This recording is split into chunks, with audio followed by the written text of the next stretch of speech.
Trepanomedios, perforando tus sentidos. Muy buen día con todos quienes nos estén escuchando en este nuevo podcast. Yo soy Saria y el día de hoy está conmigo Juan Andrés. ¿Cómo estás? Muy bien, Sarea, ¿cómo estás? Todo excelente. Me gustaría comenzar este interesante podcast preguntándote, ¿tú crees que la profesión sea algo que define o que ya etiquete de por vida a una persona? Yo creería que no. ¿Por qué no? Somos seres humanos, llegamos a este mundo con una sola vida, así que mientras más cosas podamos probar, ya sean deportes, cosas que aprendemos, carreras que tenemos, carreras que seguimos, que estudiamos, ¿Ok? me parece mucho mejor. O sea, vas a complementar otras áreas y te vas a sentir más completo, creo yo también. O sea, te vas a sentir más realizado, no necesariamente completo, pero más realizado. ¿De qué manera o qué actividades has probado tú para sentirte realizado? Chuta, buena pregunta. O sea, desde pequeños siempre nos han incentivado en la casa que practiquemos Cursos. cualquier deporte, cursos. Chuta, sí que he pasado por un montón de cursos. Siempre me ha gustado las cosas al aire libre, el deporte, así que desde pequeño he sido natación, tenis, squash, atletismo, salto alto. Yo sé que soy pequeño, salto alto. Salto alto, resistencia, velocidad, vallas también, hice vallas. Y en el colegio, igual otra vez atletismo, ajedrez, natación, sí hice un montón de cosas. En la universidad rugby también, rugby, fútbol siempre también. Así que también depende qué es lo que le gusta a cada persona. A mí me gusta probar cosas nuevas, el llegar sin tener idea de lo que estás haciendo. Al inicio va a ser feo, obviamente, porque estás empezando desde cero, te vas a sentir frustrado muchas de las veces, pero el sobreponerse a eso, el aprender una nueva actividad, ahí está la magia, creo, de aprender cosas nuevas, de no quedarse en una sola actividad.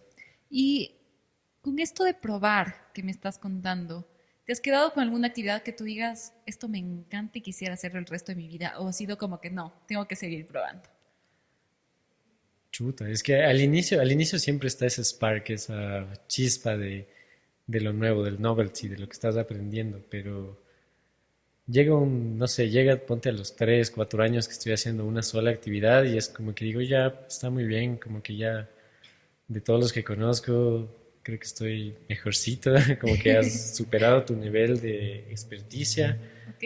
y ahí es cuando me gusta cambiar, decir, muy bien, o sea, ya es hora ¿Con qué te pasó de eso? cambiar, por ejemplo, con el rugby. ¿Ok? Llegó al rugby, o sea, no llegué a jugar profesionalmente, o sea, sí jugábamos en la Liga Nacional, ¿Ya? pero en base a mis compañeros era como que sí, ya llegamos a un nivel ya competitivo ¿Ok? dentro del campeonato nacional y fue como que, o sea, sí, sí me gustaría seguir practicando, pero ya por el estudio ya tuve que dedicarme a otras cosas, cambiar de ciudad, ya no pude seguir haciéndolo, así que empecé a escalar, por ejemplo. Pero también la escalada, te sientes como un niño trepando cosas y es como que también tiene su gracia, así que ahorita estoy con la escalada. Es lo que quisiera seguir haciendo. También Y encontrar es una actividad que sea media completa, que es completo para ti.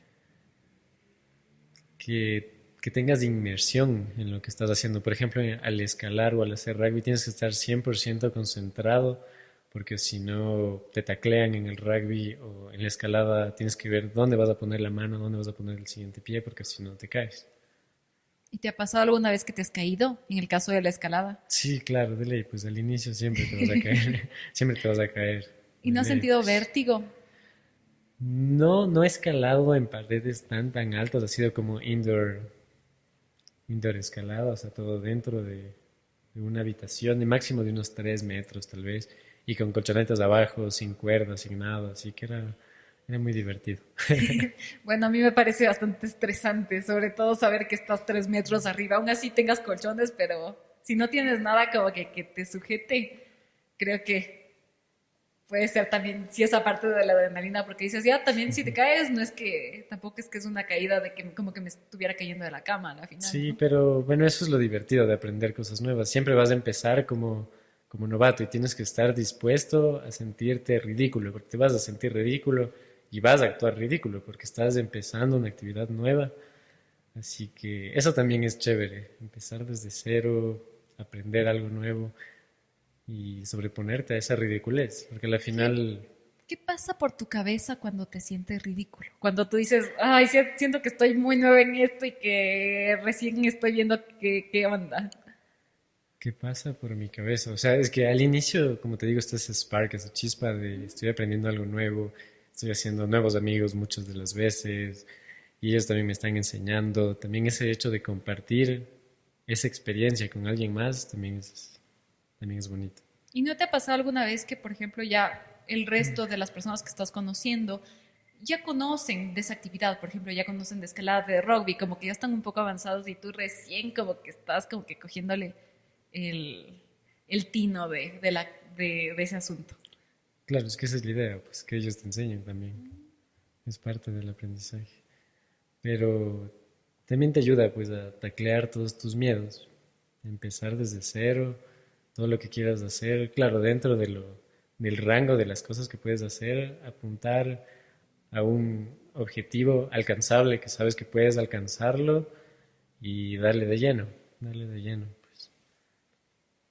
¿Qué objetivos te sueles poner cuando, por ejemplo, en esto de la escalada, qué objetivo tú te propusiste? Bueno, es que la escalada solo he hecho 3 meses, así que, y no ha sido como una guía, o sea, hemos ido con algunos amigos y más ha sido como aprender el deporte, aprender, ajá. Pero de objetivos que me he puesto, el más grande objetivo ha sido dentro de la medicina. Dar las 2 últimas pruebas que he dado en este último año. Han sido pruebas de 9 horas, sentado resolviendo casos clínicos. Ese ha sido lo más fuerte que he hecho hasta ahora. Ajá. ¿Y cómo te has sentido de una vez que después de todo este proceso de preparación que me imagino que debe ser bastante largo, bastante extenuante, porque dar una prueba de 7, 8, 9 horas no lo hace cualquiera? Así que, ¿cómo te sentiste después de decir ya, al fin ya llegó en ese punto como que culminante o punto límite, se podría decir en cierto modo, en el que en esas 7 horas se definen básicamente todo lo que te llevaste preparando? Sí, se definen en esas 7 horas, pero lo más importante, bueno, el final solo es la consecuencia de lo que vine estudiando un año para esta prueba, por ejemplo. Okay.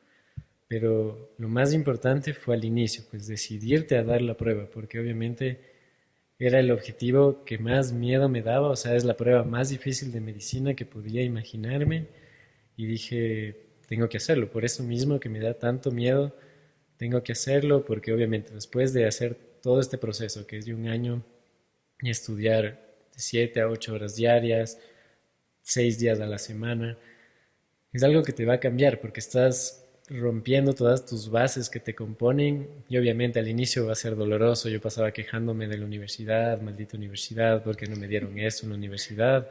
En realidad no es culpa de la universidad, por más buena universidad que esté, siempre van a quedar huecos, siempre va a haber cosas que van a necesitar afinar. Así que este año más bien me ha servido para ir llenando todos esos huecos y obviamente que me aterraba la prueba de 7 horas, fue con demasiada adrenalina, esas 7 horas me pasaron en como que fueran una hora.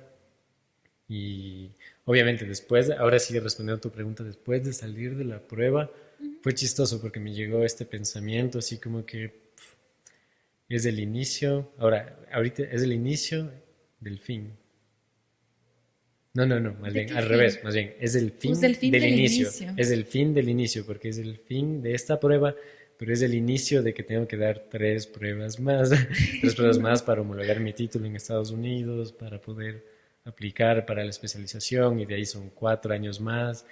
O sea, Es como que tú es el tallaste, fin sí. porque di la prueba de 7 horas del inicio, porque ya me toca chantarme la prueba que di hace Claro, es dos como que ya semanas diste el de primer 8 horas. paso y de ahí ya no hay vuelta atrás, en pocas.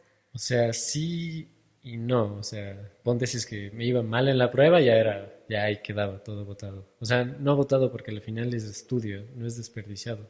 Pero ya es como que ya ese camino, tal vez tenga que buscar otro camino. Pero, o sea, sí la pasé a la prueba y ya me tocó empezar a prepararme para la siguiente prueba, en cambio que di hace 2 semanas, que en cambio fue un poquito más larga. pero ya con el conocimiento de la primera prueba ya no sentí tanta adrenalina, sentía que estaba Claro, y más date cuenta que preparado. también estabas en un país extranjero, en el sistema incluso, me imagino que de dar los exámenes y demás, debe ser bastante estricto, debe ser algo hasta incluso estresante el ambiente en el que te desarrollas para rendir el examen. Claro, es un ambiente que nunca antes había vivido en mi vida, porque obviamente primero entras, tienes que firmar, revisan tu permiso para poder dar la prueba, es unos centros que llaman prométricos. Después de eso te revisan tus documentos, firmas, luego te toman la huella dactilar, te cachean, tienes que sacar todos tus bolsillos, que no tengas nada, y te pasan un detector de metales y allí solo entonces pasas a una habitación con unas computadoras que ya ¿Ya? están asignadas y ahí te sientas, pones un código que ellos te hacen escribir en la esquina superior de unos como 10 letras, Ok. escribes ese código, das enter y empieza la prueba. O sea, es algo, y cada computadora Surreal. tiene una cámara encima que te están observando todo el tiempo para ver que no hagas trampa, porque obviamente son pruebas para licencias médicas y licencias de muchas especialidades. Entonces a ellos no les conviene que hagan trampa a la gente. Claro, o sea, claro, si es que ellos te cachan haciendo trampa y eres estadounidense, te vas preso. Y si es que no eres estadounidense, por ejemplo, en tu caso, Bueno, si es que pero hubieras hecho trampa, ¿qué hubiera pasado? ¿Te hubieran extraditado? No sé. no sé, capaz te cancelan la visa, pero es algo Claro, bastante fuerte. debe ser fuerte. Porque estás intentando hacerle trampa al Estado a la final, pues. Sí, ¿no? Wow. ¿Cómo fue tu parte mental? El otro día yo estuve conversando con una amiga, que tiene una amiga, si es que eso se entiende, que está preparándose para este tipo de exámenes y me dice, ella hay días donde no duerme, tiene tanta ansiedad, o sea, porque es toda la preparación y es algo tan largo. ¿Cómo fue tu parte mental? ¿Cómo lo manejaste? Al inicio es hermoso, los primeros como que 6 meses de preparación, pero en total es un año. Los Okay. primeros 6 meses como que te das la primera vuelta a toda la materia, es hermoso porque dices qué lindo, estoy llenando los vacíos que me dejó la universidad, pero a partir de los 6 meses empiezas a hacer preguntas y dices, hijo de madre, y ahí te revuelcan en las preguntas y dices, ¿qué pasa? ¿No he estado aprendiendo nada o qué? Y no, no es eso, solo que no has estado enfocado en la aplicación de toda esa información. Así que esos 6 meses que siguen es de aplicar en cambio esa información. Y obviamente con la parte mental hay días que te levantas y dices, ¿qué estoy haciendo? Porque, por ejemplo, los primeros 8 o 9 meses de la preparación, Ok. nunca vi una nota que me diga, chuta, cholo, si vas a pasar la prueba. Siquiera si vas a pasar 9 meses de levantarte todos los días a estudiar 9 horas diarias, bueno, no todos los días, 6 días a la semana, 9 horas Ok. diarias y ningún indicio así para decir, creo que sí la vas a lograr. No, nada. Solo tienes, No. no sé, yo lo que hacía era bloquear ese pensamiento de negación y decir, lo bueno es que ya tenía estructurado que iba a hacer cada día, así que ya solo apagaba esa parte de la cabeza y de lleno a estudiar. No, no, no hay más que se pueda hacer. Pero en cambio el problema es cuando empiezas ya a hacer preguntas a partir de los 6 meses, porque dices, ¿qué pasa? Si no puedo responder preguntas y la prueba que son 8 horas de Solo 280 preguntas. preguntas, 280 casos clínicos, ¿cómo la vas a hacer? Y ahí empiezas a preocuparte y ahí incrementa la ansiedad, como dice tu amiga. Ahí es lo que no puedes dormir, que empiezas a cuestionarte todo, ¿será que estoy en el camino correcto? ¿Cómo manejaste tú todo eso? Intentando no pensar, O sea, como que intentando. reprimirla en cierto Tienes, modo. tienes que reprimirlo. También te ayuda que estés justo con un amigo empezamos a prepararnos justo en enero del 2019, enero del Ya. 2019 empezamos a prepararnos juntos, así que siempre era como que nos mandábamos un mensaje, así como que amigo, hoy día estoy valiendo carpeta, ¿cómo estás? ¿Cómo te sientes? Y él me dice, sí, yo también la semana pasada estuve igual, pero tranquilo, dale, dale con todo. Y ahí nos apoyábamos. Sí, buscar a alguien que te apoye y sobre todo que haya pasado o que esté pasando por lo mismo que tú es fundamental, porque si no, a cualquier otra persona le puedes contar que hoy no tienes ganas de despertarte, pero no te va a entender. No, ¿Por qué? Porque porque no vas nueve no meses está haciendo eso, pasando no por lo estás pasando por mismo. lo mismo. Ajá. Es como que tú puedes tratar de decir a la persona, ser empático, decir como que, ok, yo no sé, no siento lo que tú estás sintiendo, pero si es que puedo hacer algo para ayudarte en eso, dime qué puedo hacer. O sea, en ese lado como que tratar de acompañar, pero más de eso no se puede. Porque obviamente es como que tú dices, no estás en mis zapatos, obviamente, porque es una experiencia obviamente única y en ese lado sí creo que fue muy valioso esta experiencia que tuviste de tu amigo, o sea, de que los dos estén más o menos hasta incluso en la misma etapa del proceso. Porque te juro, o sea, me parece que llegar al punto de que te genere ansiedad, depresión, de que no puedas dormir, o sea, de que sea tanto el estrés, imagínate, o sea, es algo yo creo que comparable a veces que se escucha en los países asiáticos, Corea, Japón, que los exámenes que tienen que tomar los chicos para entrar a las universidades son tan extenuantes que algunos hasta incluso se suicidan. Entonces, no sé qué tanto sea también un problema similar en este tipo de pruebas.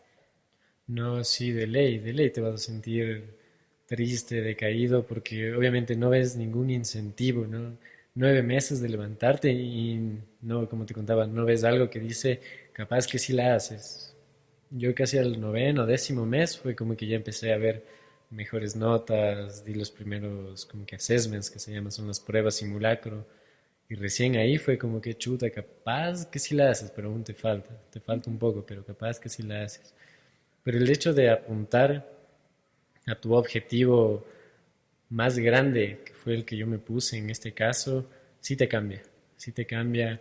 Obviamente cambia tu forma de pensar porque después de esto no vas a ser el mismo. Tienes que romper todas las bases que tenías antes de lo que creías y de lo que pensabas que podías llegar a ser para decir, dale, sí puedes, ¿De qué todos manera los tú días. hiciste esto de romper estas bases que me estás contando? O sea, ¿cómo lo hiciste? Si es que lo hiciste, obviamente. Claro, para el primer examen me costó, o sea, yo creo que eso me faltó un poco en el enfoque de ese examen, porque yo me estaba preparando como que con meditación y visualización de yo dando el examen, Okay. pero al final ese no era el objetivo de dar estos exámenes es para yo ser posgradista, hacer mi especialidad en Estados Unidos, tenía que visualizarme ya de especialista y como Como que que ya en el paso ya en el más paso, allá. porque obviamente durante todo este proceso eres tú contra ti mismo. Tú contra la Tú, computadora y ya no, no, está. no contra ti mismo, porque tú eres el que se va a levantar todos los días a estudiar, nadie más. Nadie más te está diciendo qué es lo que tienes que hacer. Y aparte es algo muy personal que uno decidió pues al inicio. Pero como en la mitología griega, ahí dices The Hero's Journey, el camino del héroe. Obviamente yo no me siento así, pero así es como ellos enfrentan a los problemas y lo muestran pues en estas historias. El héroe tiene que salir y darse duro contra el dragón, descender casi siempre hasta el abismo, que es una metáfora, darse duro contra el dragón y de ahí casi siempre es una experiencia que lo cambia y regresa a su pueblo a predicar con todo lo Claro, que ha triunfante, aprendido, como que miren, triunfante, exactamente. aprendí esto.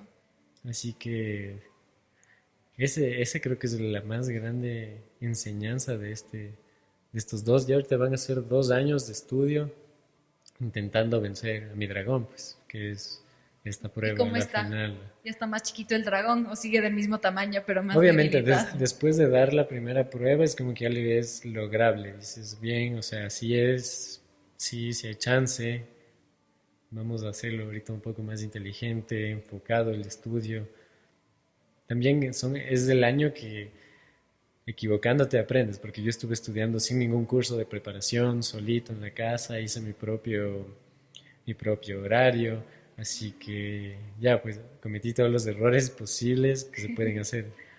Claro, eso sí enlentece un poco el proceso, pero te ayuda para la gente que te pregunta después cómo lo hiciste, mira, haz de esto, no hagas de esto, chúmate por salud mental pasando un fin de semana o algo Por así, Dios, descansa. haz algo para salir, digamos, llega a las 8 de la noche y ya bota todo lo que es de estudio, ya hiciste las horas que tienen que ser, por más que te emociones al inicio. Por ejemplo, las primeras semanas de estudio, yo me mandé unas 2 a 3 semanas seguidas, sin descanso, sin día libre. Okay. Y obviamente no fue buena idea, pues ahí me quemé pues al inicio.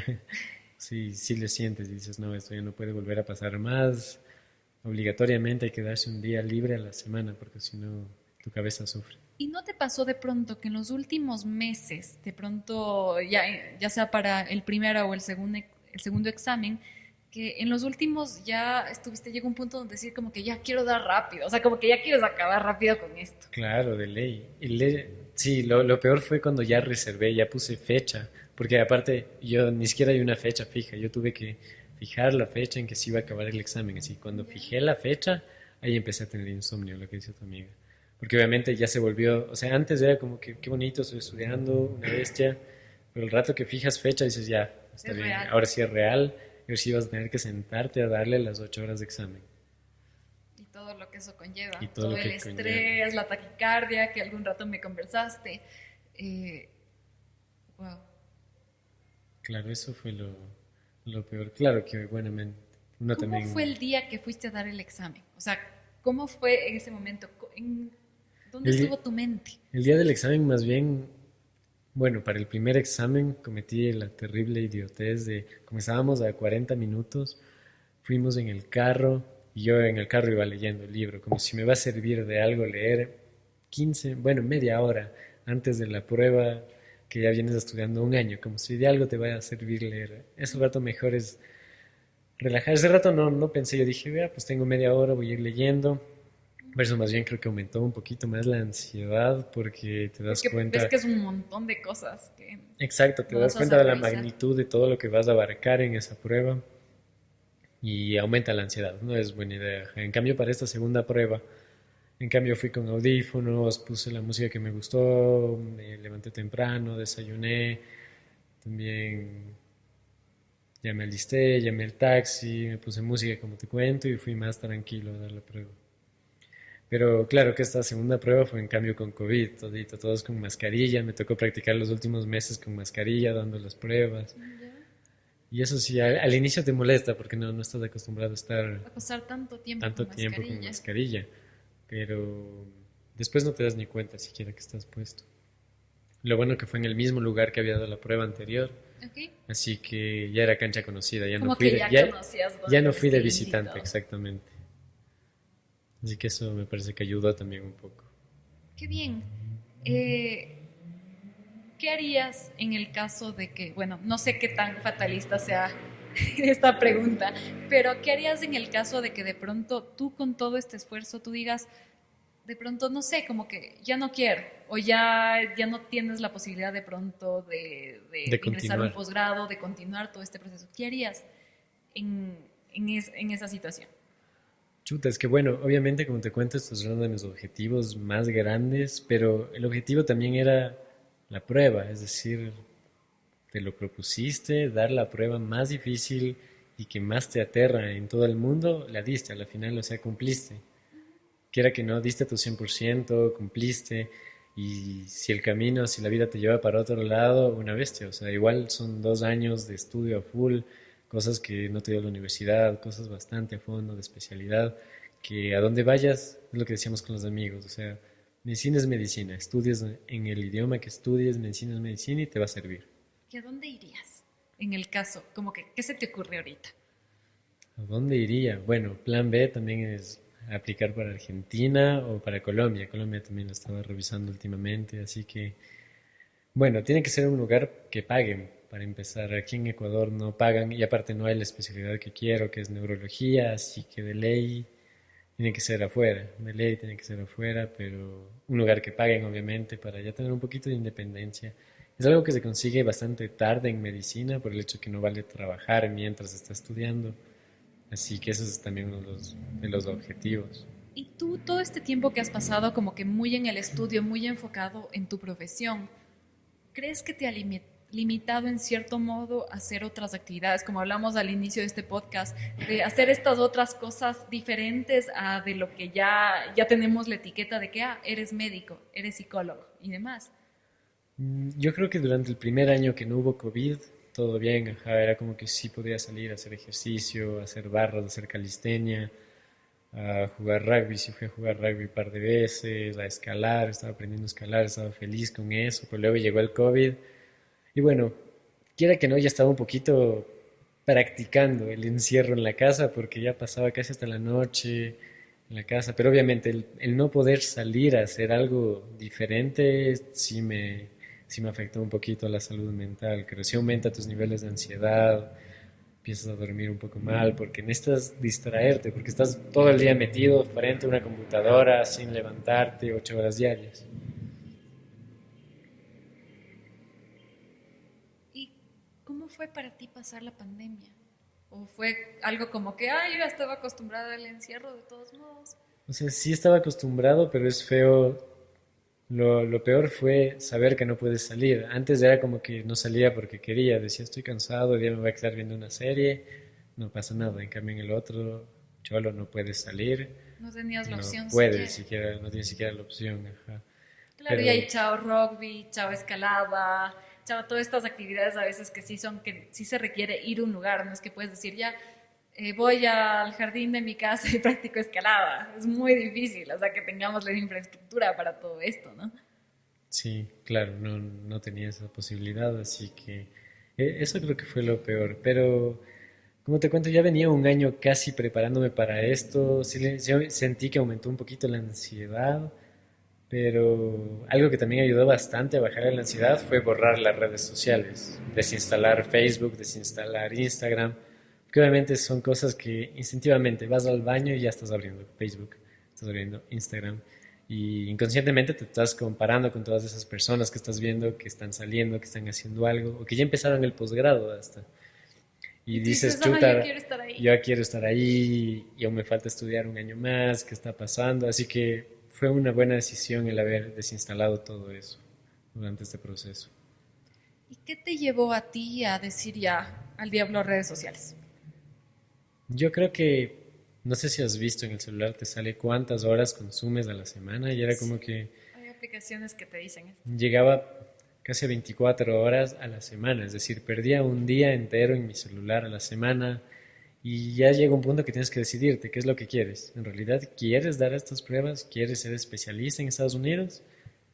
Si la respuesta es sí, ¿sabes? Hay que cortarla. Tienes que Hay que sacrificar. cortarla de raíz, hasta las cosas que te gusta hacer, muchas de las veces tienes que cortarlas, ver a los amigos, en muchos de los casos.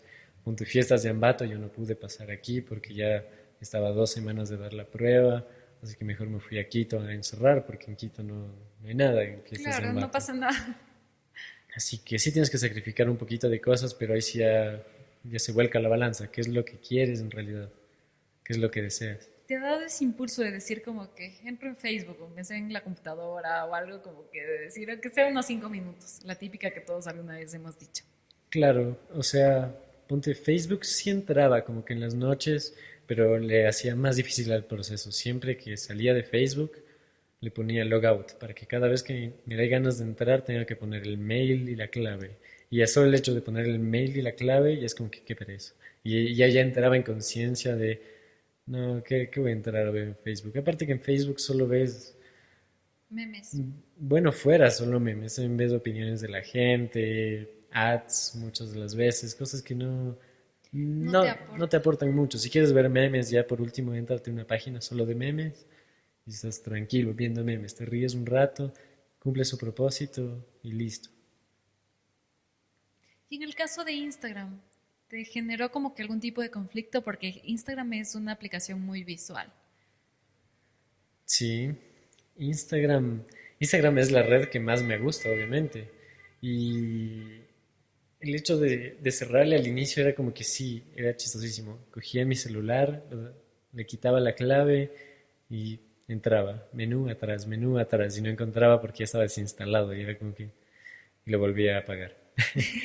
Era como que no sabías a qué entrar. Claro, es que ya es reflejo también el de coger el celular solo para ver qué notificación tienes ahí. Es verdad, eso de las notificaciones son del diablo. Recientemente, bueno, justo la semana anterior, vi este documental en Netflix que es el dilema de las redes sociales, que justamente habla de todo este fenómeno. De, una de las cosas que más te recomiendan es, por Dios, es como que desactiva notificaciones, como que no te dicen deja de ocuparlas, sino que date cuenta que tienden a ser muy absorbentes, que a veces dices, ya, solo voy a entrar 5 minutos a Facebook, como estábamos conversando, pero el rato que sigues bajando, bajando, bajando, el rato más pasado se te pasaron 2 horas que no hiciste nada, absolutamente nada, y pudiste ocupar ese tiempo de pronto en algo que realmente querías hacer. A mí me pasaba últimamente que entraba a redes sociales y me aburría. Es como que me aburría, pero seguía viendo. Es como que sabía que estaba aburrida, sabía que no quería seguir haciendo lo que estaba haciendo, pero no es que paraba. Entonces, si hay este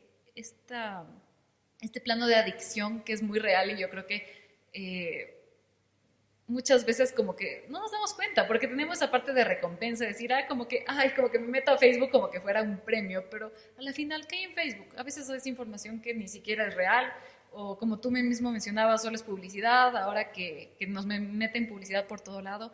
Entonces, son cosas que te hacen pensar muchísimo y tú dices, antes a veces escucha a los papás o a los abuelos que decir, antes del día te alcanzaba por un montón de cosas, pero a medida que tenemos la televisión, redes sociales, es como que se volvió algo tan absorbente que el rato hemos pensado, ya se hizo de noche y ni nos dimos cuenta. Lo que a mí me pasaba era chistosísimo, o sea, yo siempre era como que empezaba a scrollear, decía, ah, este meme está malo, pero capaz que encuentro uno mejor más abajo. Y seguía scrolleando diciendo, voy a encontrar un mejor meme, me voy a reír un poco más. Y sigues scrolleando. Y luego te das cuenta, como tú dices, pasan 2 horas y bueno, tal vez sí encontraste un buen chiste, pero a cambio de 2 horas, De tu tiempo. ¿lo vale o no lo vale? Claro, y si eso lo vas multiplicando por todos los días de la semana, por todas las semanas que tiene un año, imagínate cuánto tiempo es perdido.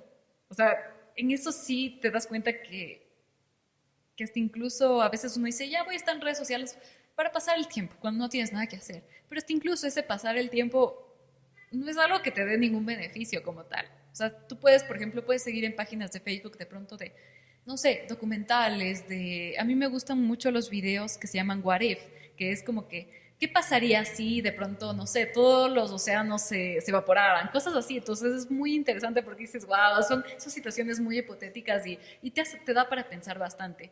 Pero es muy raro también encontrar ese tipo de contenido, o sea, no es tan frecuente. ¿Y qué más hay, como tú mencionabas? Memes que ni siquiera son tan buenos, o páginas muy radicales, o política, o religión, y es como que, no sé, en ese lado personalmente soy una persona que tiende a evitar mucho el conflicto, muchas de las cosas que me perturban o que me, no sé, que me generen sentimientos feos, entonces como que les evito, y justo el día de hoy me pasó que entré a redes sociales y todavía de justo de estas marchas de feminismo, del aborto, de estos temas. Entonces era como que, cada vez que entraba me perturbaba, entonces dije, no, bloquear. O sea, terminé bloqueando por todo el día todas las aplicaciones porque dije, esto te está haciendo daño cuando ya reconoces que te está generando ansiedad y que es algo que de pronto no te va a aportar nada, porque tú de pronto de ese tema puedes meterte a investigar otras fuentes en el Internet mismo, pero no necesariamente tiene que ser redes sociales.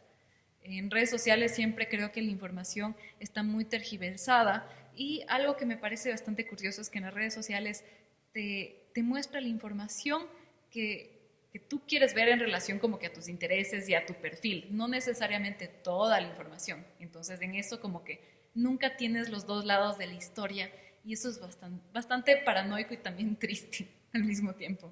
Sí, es casi como leer el periódico o ver televisión en la televisión, o sea, ver las noticias en la televisión. Es turrísimo. Yo años que ya no veo noticias porque el 99% de las noticias son accidentes de tránsito, son cosas deprimentes que no te aportan nada, que no contribuyen a tu día a día. Así que el ver televisión, el leer el periódico, leer artículos en el periódico que muchas veces con faltas de ortografía no me aportan nada. Preferible, te metes al internet, te pones a ver un documental, aunque sea hasta en Netflix, puedes encontrar excelentes Y es que documentales. incluso en los documentales es interesante identificar ciertos patrones. Por ejemplo, en este documental, como digo, es muy como, incluso en la parte política, es muy de derecha, como que me muestra mucho de estas cosas, pero tú lo identificas y tú dices, ok, este es del punto de vista de esta persona, pero no significa que ese es el único. Perdón, ya te corté lo que estabas diciendo. Entonces, es esa parte también como que digo de tener ese criterio para decir, ok, no porque una persona te diga algo significa que necesariamente esa persona tiene la razón o siempre me está diciendo la verdad. Yo creo que a veces asumimos que no porque una persona se le ve inteligente o se le vea letrada, estudiada o que tenga un cargo de poder, necesariamente diga algo coherente o inteligente o que sea la verdad. Hemos visto ahora, sobre todo nuestros gobernantes, que no siempre Es son que discernir la ejemplos. verdad ¿En qué te vas a basar en la verdad? ¿En los periódicos? ¿Te vas a basar en lo que él dice o en lo que dice toda la gente? O sea, también ese es un Claro, o sea, ¿qué es la tema, verdad? Ahí tema, iríamos. tema difícil de definir porque tu verdad no puede ser mi verdad y mi verdad no se puede aplicar a tu verdad y a tu realidad. Claro, es verdad, ¿no? Es como que se vuelve algo demasiado subjetivo. Entonces, es como mi punto de vista, mi realidad también podría adaptarse a esto mismo que estamos conversando. Puede ser que yo busque una verdad determinada porque eso siento que está bien, pero probablemente para ti puede ser algo, dices, no, o sea, mira, está tergiversado o es información de pronto que no se adapta a lo que realmente pasó. Claro, eso se llama sesgo de búsqueda. Tú entras a Google y pones lo que tú quieres encontrar, porque obviamente ya sabes qué es lo que quieres instintivamente y Google te muestra los resultados solo en base a eso. O sea, tú estás confirmando tu hipótesis, pero no necesariamente es la verdad, sino es que introduciste mal todos los términos de búsqueda para que te favorezcan de cierta manera. Alguna vez leí algo similar en un libro que decía que la ciencia no es objetiva por, por ese mismo principio, que tú cuando haces una investigación buscas algo que quieres encontrar, entonces de ahí ya tenemos un sesgo. Entonces, obviamente si es que tú buscas datos y todo para decir, yo quiero probar de pronto que este vaso es de vidrio. Entonces, de pronto la investigación te dice, no, no es de vidrio, que ni sé qué, te digo, pero parece de vidrio, ¿por qué no es de vidrio? Entonces, como que te centras mucho en esta hipótesis que tú tienes, en esta idea que debería ser lo que tú crees, y por eso hace que a veces la ciencia, como digo, aparentemente es objetiva, pero no lo es tanto, porque incluso si es que los datos que tú vayas a encontrar, los más relevantes para ti van a ser los que a lo mejor se adhieran más a lo que estás queriendo encontrar. No sé si tiene, tiene sentido Sí, claro. lo que te acabo de decir. Tiene full sentido. Todo investigador siempre espera, pues, que lo que ellos esperan, que su hipótesis, que sea acertada, que tenga todos los parámetros para que sea real, que eso se mide ya en formas estadísticas. Pero por eso también ahí entra la estadística, para ver si es estadísticamente significante tu estudio, depende del número de personas, que eso le da el poder al estudio. Y obviamente tienes que poner todas las herramientas estadísticas para poder demostrar que así es. Y ahí viene pues también la función de las revistas científicas. ¿Por qué mandas una revista científica? Mandas a la revista científica para ver si es que te aprueben. De ahí el proceso llegan más o menos a 3 lectores anónimos. Ellos no saben de quién es este artículo y ellos lo leen. Y te mandan ahí como que las correcciones, que está bien, está mal, si pasa los parámetros para tal revista, y si es que no, te devuelven y te dicen, no, tu estudio es basura, te estás inventando los datos, lo que dices no sirve para nada, o si no, simplemente te dicen, no, si está bien, Claro, te dicen, sabes que estás, no es algo relevante lo que estás estás haciendo investigando. bien, o bueno, no necesariamente relevante, pero no relevante para esa revista muchas de las veces. ¿Ok? Te dicen, no, más bien mándale a esta otra revista, o sea, está bien hecho el estudio, pero mándale a otra revista. Pero ahí viene lo que tú dices, ajá. Por eso es lo chévere de las revistas científicas, casi siempre tiene que pasar por estos filtros que se llama revisión de pares, peer review.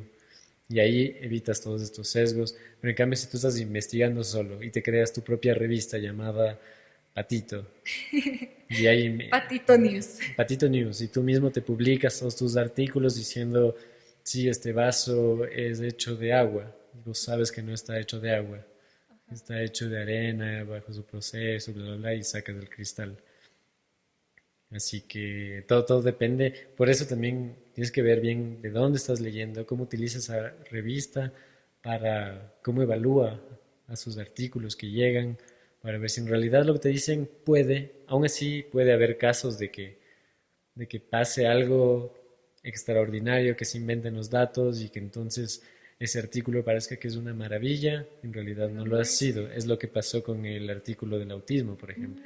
Claro, sí, El sí. artículo de que las vacunas producen autismo fue un boom, pues en New England Journal of Medicine, que es una de las revistas más prestigiosas en la medicina, se publica este artículo, después les tocó retractarse, le siguieron juicio, obviamente a este doctor, le quitaron la licencia en ni sé cuántos países, pero ya ocasionó un boom Claro. mediático. Y hasta ahora los grupos antivacunas ocupan este argumento. Ocupan ese argumento y este señor también es como que ya se ha metido en su delirio, en su psicosis sí, en realidad es que las vacunas dan autismo y se pone a dar charlas por todo el mundo, Y ocasionando, por poco diciendo, me obligaron a retractarme, que ni sé qué, o sea, eso también puede pero ser, ¿no? claro, él más bien está en la lista negra de médicos, él no puede ejercer medicina en Inglaterra porque es un médico inglés, no puede ejercer en Estados Unidos, o sea, no es así de sencillo y más bien ocasiona un montón de daño público gigante, toda la gente que se opone a las vacunas, es como que yo sí creo que los deberían meter presos o por lo menos una multa muy, muy grande. Sobre todo a Porque, a los padres que no dejan que sus por eso, niños sean a vacunados. ellos exactamente, porque el problema no es solo sus niños, sino que contagian a todos los otros niños. O sea, puedes crear una epidemia de eso, o sea, no es así nomás. De enfermedades que ya estaban básicamente controladas, que fácilmente antes con una vacuna ya, venga, ese asunto de pronto rubiola, de todas estas de Varicela, sobre varicela, todo. claro. Claro, ahorita ha habido brotes de nuevo de varicela, pero ahorita lo único que queda es de educación, decirles no, en realidad no es así. Pero también fue culpa, es chistosa esta historia, porque fue culpa en realidad de los periódicos. Si solo hubiera salido en la revista científica no pasaba nada, porque todo el mundo lo leía, luego ya se retractó y es como que ya, muy bien, se retractó, no pasó nada. Pero los periódicos tomaron esta noticia y pusieron en titulares, las vacunas causan autismo en ni sé cuántos países del mundo. Y la gente, como no va a ir a la fuente, no va a ir a leer el artículo y lo que se retractaron, lo que le quitaron la licencia a este médico, va a quedar ahí, ya listo. O sea, las vacunas causan autismo. Ya creaste esa relación y ya pues sácales de la cabeza a las mamás eso. Es como al principio que decían, no, es que el tabaco es totalmente inofensivo y sacaban en los periódicos. Y luego, boom, fue en la década de los 60 que dijeron, no, sabes que el tabaco sí está causando cáncer. O sea, esto es real, no es de locos.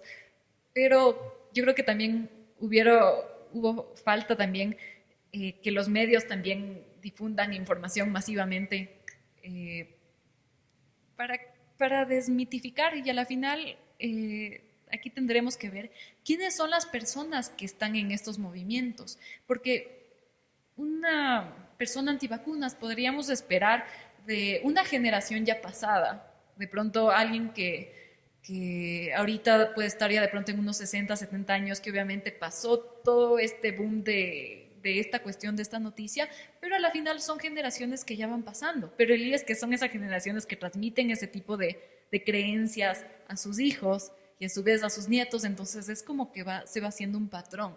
Es como ahora estamos viendo estos grupos antimascarillas que dicen, no, es que para mí usar una mascarilla es como que me estás quitando mi libertad Me de estás poder me respirar. quitas el oxígeno. Ajá, Siento que me entonces ahogo y la cosa no es así, para nada. yo creo que este tipo de grupos extremistas que lastimosamente todavía existen y por suerte en nuestro país no hemos visto eso. Hemos tenido la buena suerte de que no hemos tenido marchas anti-mascarillas, no sé, creo que porque la gente se asustó tanto con esto de la pandemia que simplemente fue como que o no salgo o me pongo la mascarilla y ya está. También es otra sociedad, pues, un estado más patriarcal en el que te dice toque de queda, estado de excepción, tienes que hacerlo Y caso, todo el mundo hizo caso. bastante abuso de poder también que se ve, pero quiera que no, ayudó también pues para que toda la gente, bueno, no toda, pero la mayoría de la gente cumpla con estas normativas que al final nos ayudan a todos, como el uso de mascarillas. Claro, ahorita estamos viendo en el caso, por ejemplo, de Estados Unidos, de España, que la gente dice, no, o sea, tú que me obligas a ponerme una mascarilla es como que me estás quitando, como digo, mi libertad o como que estás atentando contra mis derechos. Y es como que, ok, es para que no te mueras, pana. Pero es exactamente el mismo concepto que dijimos con las vacunas. Sí, Ajá, si tú te pones la vacuna, proteges a los demás. Si te pones la exacto. mascarilla, proteges a los demás. Así que si alguien deja de usar mascarilla, perjudica a todos. Por eso es que es un problema tan grande, tienes que usarla, sí o sí. Claro que hay excepciones también, o sea, yo creo que si estás corriendo en un parque con más de 2 metros de distancia de todas las personas, no deberías de estar No usando, necesitas. porque estás al aire libre. No, en realidad no necesitas, pero también ahí viene la cuestión de respeto. Exacto. Más de respeto por los demás, úsala, no, No hay problema. no hay problema, Claro, o exacto. sea, de lo que tenía conocimiento es que cuando uno sale a hacer ejercicio, específicamente correr, actividades que sí es un ejercicio aerobio, como se llama, más bien te decían no uses mascarilla, o sea, más bien es mejor que estés así nomás al aire libre. Y me pasó en una ocasión que yo salí a un parque de nuestra ciudad con mis mascotas y yo me puse a correr y obviamente me saqué la mascarilla porque estaba corriendo y ese rato como que un rato paré como que a tomar aire y el guardia vino y me dijo, póngase la mascarilla. Y yo digo, ya, pero es que estaba corriendo, que dice que, o sea, era como que es de esa parte que tú sabes que para correr no necesitas la mascarilla y como que sabes que es mucho más cómodo, pero a la vez también no es que quieres ser irrespetuoso con el resto. Es como en Japón. ¿Por qué ellos tienen pocos contagios? Porque ya su cultura desde antes es como que estás con gripe, tú estás con gripe, sabes que estás con gripe, automáticamente te pones la mascarilla para convivir con todas las Por demás respeto a personas. los otros. Es respeto, pero eso también es cultural. O sea, te estoy diciendo irrespetuosa. No, Ok. mentira. Es chiste nomás.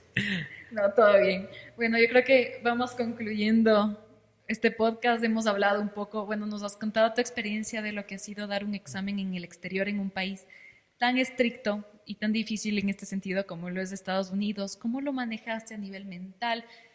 Hablamos también un poco de cómo son las etiquetas y de que no porque hayamos estudiado algo significa que eso vamos a hacer toda nuestra vida, que la vida es muy amplia y a veces nos limitamos demasiado a objetos que, que nos quitan tiempo, en cierto modo. Y el tiempo es algo muy, muy limitado que tenemos como para solo hacer una cosa. Podemos hacer muchas cosas y también conversamos de que hay cosas que pensamos o que asumimos que son objetivas, como la verdad, la realidad, la ciencia, y nos damos cuenta que a veces no lo es tanto, que depende mucho de cada uno, de la percepción y obviamente de qué es lo que busquemos con cierta actividad, con cierta búsqueda de conocimiento. Conversamos también un poco de todo lo que es vacunas, autismo, todos estos temas súper súper interesantes y terminamos con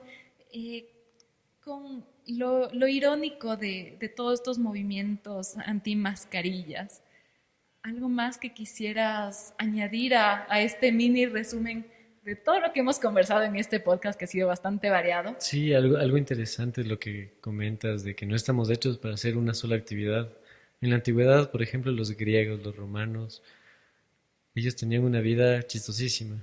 Ellos primero tenían que irse a aprender a hacer las cosas del campo, después de ley se metían a la guerra, volvían de la guerra, después se ponían a aprender leyes, casi siempre después filosofía junto con leyes, y después entraban al Senado si es que habían estado en uno de los altos rangos del gobierno. Así que, y obviamente durante todo ese proceso aprenden de astrología, de agricultura al inicio. O sea, no tenemos que limitarnos a una etiqueta, como tú dices, social. Si te gusta la biología, dale, lee de biología y tú eres arquitecto, una bestia. Haz lo que te gusta. El tiempo es corto. No hay vueltas que darse. A veces tenemos la idea como que vamos a tener el tiempo para hacer todo lo que queramos, pero el rato hemos pensado, puede ser que mañana amanezcamos muertos y no lo sabemos. Exacto, la vida es corta. Muchas gracias, Juan Andrés. Ha sido un gusto tenerte en este podcast. Ha sido una conversación de lo más entretenida. ¿Algunas últimas palabras que quisieras añadir a No, todos quienes nos están escuchando? me parece que con eso cerramos bien. Perfecto. Gracias por haber aceptado de igual manera la invitación y gracias a todos quienes nos hayan escuchado. Les recordamos que nuestro micrófono está abierto para cualquier persona, cualquier tema que quisiera o que sea lo suficientemente valiente para estar aquí con nosotros en Trépano. Les recordamos que estamos en Instagram como trépano.medios. Estamos abiertos a cualquier comentario y si es que te gusta nuestro contenido o si es que crees que alguna de las personas que conoces debería escuchar este podcast, te invito a que lo compartas. Es información y a la final es algo que si es que lo puedes compartir con todos, mucho mejor. Que pasen muy bien y hasta una próxima ocasión.